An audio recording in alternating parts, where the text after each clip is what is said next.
இப்போ first question பாருங்க. Pick out the milch breed of கேட்டில்னு கேட்டிருக்காங்க.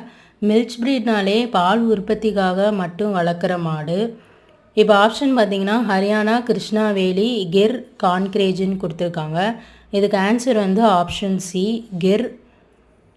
மில்ச் பிரீடில் என்னென்ன வகை இருக்குதுன்னு பார்க்கலாம். ஃபர்ஸ்ட் ஒன் வந்து கிர். இது வந்து குஜராத் ஸ்டேட்டில் நம்ம பார்க்கலாம். இதோட ஸ்பெஷாலிட்டி என்னென்னா இதோட கொம்பு வந்து அரைநிலா தோற்றமாக இருக்கும். ஹாஃப் மூன் அப்பியரன்ஸ்னு சொல்லியிருப்பாங்க. இன்னொரு வகை வந்து சாஹிவால் கவ். இது வந்து பஞ்சாப், ஹரியானா, பாகிஸ்தான் டிஸ்ட்ரிக்டில் பார்க்கலாம். இதோட நெக்கில் இருக்கிற ஸ்கின் வந்து ஹேங் ஆகிற மாதிரி இருக்கும். அதோட பேர் வந்து தௌலாப். அதனால் இதுக்கு இன்னொரு பேர் வந்து லோலான்னு சொல்லியிருப்பாங்க. இன்னொரு வகை வந்து ரெட் சிந்தி. இதோட கலர் பார்த்திங்கன்னா டார்க் ப்ரௌன்லேருந்து டார்க் ரெட் கலரில் இருக்கும். இது கராச்சி, ஹரியானா அந்த பிளேசஸில் பார்க்கலாம்.